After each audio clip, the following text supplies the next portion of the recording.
বন্ধুরা, আপনারা জানেন যে 1 এপ্রিল 2025 থেকে ইউনিফাইড পেনশন স্কিম অলরেডি চালু হয়ে গিয়েছে এবং কত বছরের নিচের ভিত্তিতে পেনশন পাবেন সরকারি কর্মীরা সেই সংক্রান্ত একটি ভিডিও আমার রয়েছে। সেখানে আমি বিস্তারিত জানিয়েছি। সেই ভিডিওটা অলরেডি অনেকেই দেখেছেন। আপনারা চাইলে সেই ভিডিওটা একবার দেখে নিতে পারেন। কিন্তু এখানে আজকে আমি যেভাবে বলবো একটু ইলাস্ট্রেট করে দেব যাতে আপনাদের বুঝতে সুবিধা হয়।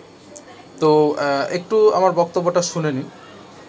ইউপিএস অর্থাৎ ইউনিফাইড পেনশন স্কিম 1 এপ্রিল 2025 থেকে কার্যকর করা হবে। যদি একজন কর্মচারী এনপিএস ছেড়ে ইউপিএস বেছে নেন, তাহলে তিনি আবার এনপিএসে কিন্তু ফিরে যেতে পারবেন না। এই ব্যাপারটাও কিন্তু একটু জেনে নিতে হবে আপনাদের, যে তারা কিন্তু পুরনো পেনশনে কিন্তু যদি এনপিএস ছেড়ে দেন, অর্থাৎ ন্যাশনাল পেনশন স্কিম যেটা, সেটা যদি ছেড়ে দেন দিয়ে ইউপিএস বেছে নেন ইউনিফাইড, তাহলে কিন্তু আর এনপিএসে ফিরে যাওয়া যাবে না। আচ্ছা, এই ব্যাপারটা ক্লিয়ার, এটা হলো। এরপর আমি বিস্তারিত বক্তব্যে আসছি। কেন্দ্রীয় সরকার ইউনিফাইড পেনশন স্কিম ইউপিএস ঘোষণা করেছে। ন্যাশনাল পেনশন স্কিমের আওতায় কেন্দ্রীয় সরকারি কর্মচারীদের জন্য এটি একটি নতুন বিকল্প। ইউপিএসের অধীনে অবসর গ্রহণের পরে নির্দিষ্ট পেনশন পাওয়া যাবে, যেখানে এনপিএসে পেনশনের পরিমাণ হবে নির্ধারিত বাজারের উপর নির্ভর করে। অর্থাৎ এনপিএসে বাজারের উপর নির্ভর করে। আপনারা জানেন যে ঝুঁকি অবশ্যই কিছুটা আছে, কিন্তু যেহেতু বাজার বাড়ে তো সেইভাবে হয়তো অতটা অসুবিধা নেই, কিন্তু অনেকেই ঝুঁকি নিতে চান না। এবং অটল বিহারী বাজপেয়ী সরকারের সময় আপনারা জানেন যে এনপিএস চালু হয়েছিল, কিন্তু এটা অনেকেই কিন্তু এই রিস্কে যেতে চান না। তো যাই হোক, পেনশনের পরিমাণ হবে নির্ধারিত বাজারের উপর নির্ভর করে, সেটা এনপিএসে। ইউপিএসের অধীনে ন্যূনতম 10,000 টাকা মাসিক পেনশনের কিন্তু গ্যারান্টিও দেওয়া হয়েছে। অর্থাৎ যদি কেউ 25 বছরের অনেক কম চাকরি করে, হয়তো দেখা গেল এতদিন চাকরি করছে, তার পেনশন 10,000ও হচ্ছে না, কিন্তু তিনি 10,000 টাকা পাবেন। ন্যূনতম গ্যারান্টি 10,000 টাকা দেওয়া হয়েছে। এরপরে 1 এপ্রিল 2025 থেকে কার্যকর করা হবে, সেটা জানেন। ইউপিএস অর্থাৎ ইউনিফাইড পেনশন স্কিম 1 এপ্রিল 2025 থেকে কার্যকর করা হবে। যদি একজন কর্মচারী এনপিএস ছেড়ে ইউপিএস বেছে নেন, তাহলে তিনি যেটা বললাম আগে, যে তিনি কিন্তু এনপিএসে ফিরে যেতে পারবেন না। এই প্রকল্পের সুবিধা শুধুমাত্র সেই সমস্ত কর্মচারীরা পাবেন যারা কেন্দ্রীয় সরকারের অধীনে এনপিএসে কিন্তু অন্তর্ভুক্ত আছেন। একমাত্র তারাই কিন্তু এই সুবিধা পাবেন। কিভাবে সুবিধা পাওয়া যাবে আর একটু জেনে নিন বিস্তারিত। যদি এনপিএসের আওতায় থাকা একজন কর্মচারী যিনি ইউপিএস বাস্তবায়নের তারিখে চাকরিতে থাকেন এবং এই ইউপিএস ভাইস ব্যবহার করেন, তাহলে কর্মচারীর স্থায়ী অবসরের অ্যাকাউন্ট নম্বরের তহবিল ইউপিএসের অধীনে কর্মচারীর ব্যক্তিগত তহবিলে ট্রান্সফার করা হবে। পেনশনে সরকারের অবদান বাড়বে। বর্তমানে কেন্দ্রীয় সরকারি কর্মচারীদের পেনশনে সরকারের অবদান 14% থাকে, আপনারা জানেন। ইউপিএসে এটা বাড়িয়ে 18.5% করা হবে। একই সময়ে কর্মীদের তাদের মূল বেতন এবং মহার্ঘ ভাতার 10% ইউপিএসে কিন্তু জমা দিতে হবে। আচ্ছা, এবার হচ্ছে কিভাবে পেনশন গণনা করা হবে।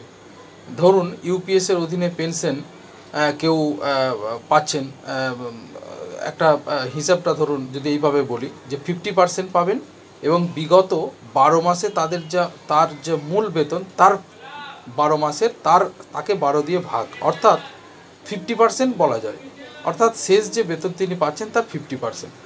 যদি পরিষেবা 25 বছর অর্থাৎ সার্ভিস তার 25 বছর বা তার বেশি হয়, তাহলে সম্পূর্ণ পেনশন তার নিশ্চিত। কিন্তু 25 বছরের কম হলে কিন্তু পেনশন আনুপাতিকভাবে কিন্তু হ্রাস করা হবে।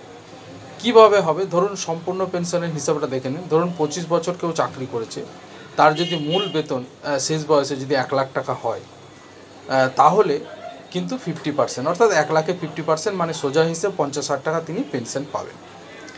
এরপরে ধরুন 25 বছর যদি কম চাকরি করে, তাহলে ধরুন কেউ 20 বছর চাকরি করলো, তাহলে কি হবে? 1 লাখ টাকা যে পেনশন ছিল তার 50%, অর্থাৎ 50,000 পাওয়ার কথা, কিন্তু সেটা আবার অর্থাৎ 50%, 1 লাখ তার 50% মানে 50,000, সেটা ইন্টু 20/25। কেন 20/25? কেন 25 বছর তার চাকরি করার কথা, ফুল পেনশন পাওয়ার কথা, কিন্তু তিনি করছেন 20 বছর, তো সেই জন্যে 20/25 তো 40,000 টাকা। অর্থাৎ এই হিসাবে যার 1 লাখ টাকা মাইনে, সে 25 বছর চাকরি করলে 50,000 টাকা যদি পেনশন পায়, ঠিক সেই হিসাবে যার 1 লাখ টাকা মাইনে তিনি যদি 20 বছর যদি চাকরি করেন তাহলে কিন্তু তার পেনশন হবে 40,000 টাকা সোজা হিসেব। যদি কারো মূল বেতন 15,000 টাকা হয় তাহলে সর্বনিম্ন ওই হিসেব অনুযায়ী তো 7,500 টাকা তিনি পাচ্ছেন, কিন্তু সর্বনিম্ন 10,000 টাকা গ্যারান্টি রয়েছে, তাই কিন্তু তিনি 10,000 টাকা মাসিক পেনশন কিন্তু পাবেন, অর্থাৎ 10,000 টাকা গ্যারান্টি দেওয়া হয়েছে। আর অবশ্যই আপনারা জানেন যে ইউপিএস থেকে কেন্দ্রীয় সরকারি কর্মচারীরা স্থিতিশীল ও নিশ্চিত পেনশনের সুবিধা পাবেন ইউপিএসে। এটি সেই সব কর্মীদের জন্য বিশেষভাবে যারা বাজার ভিত্তিক যে ঝুঁকি সেই ঝুঁকি এড়াতে চান না, অর্থাৎ এনপিএসের যে কিছুটা ঝুঁকি সেই ঝুঁকি যারা এড়াতে চান তাদের জন্য কিন্তু ইউপিএস একটা সঠিক বিকল্প। তো আশা করি আপনারা এই ভিডিওর মাধ্যমে বুঝতে পেরেছেন মোটামুটি কত পেনশন হবে এবং পেনশন কতটা হিসেবটাও আপনারা আশা করি বুঝতে পেরেছেন এই ভিডিওর মাধ্যমে। যাতে আমার এই ভিডিওটা অবতারণা এখানেই যাতে আপনাদের বুঝতে সুবিধা হয় যে বিস্তারিত বললাম। 25 বছর যদি কেউ চাকরি করেন তাহলে তো তার কোনো সমস্যা নেই, শেষ যা বেতন তার 50%, কিন্তু তারপরে যদি কম হয় তাহলে আনুপাতিক হারে কিন্তু কমতে থাকবে। এবং ধরুন 20 বছর যদি চাকরি করে তাহলে 20/25 শেষ যা বেতন তার 50% ইন্টু 20/25। যদি কেউ 10 বছর কাজ করে থাকে তাহলে শেষ যা বেতন তার 50% ইন্টু 10/25, এইভাবে কিন্তু হিসেবটা হবে।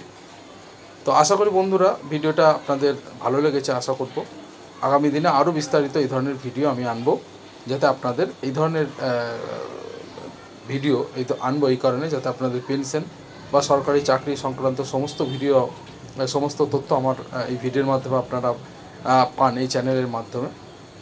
আপনারা অবশ্যই চ্যানেলের সাথে থাকুন, আশা করি আপনারা উপকৃত হবেন। ধন্যবাদ, ভালো থাকবেন।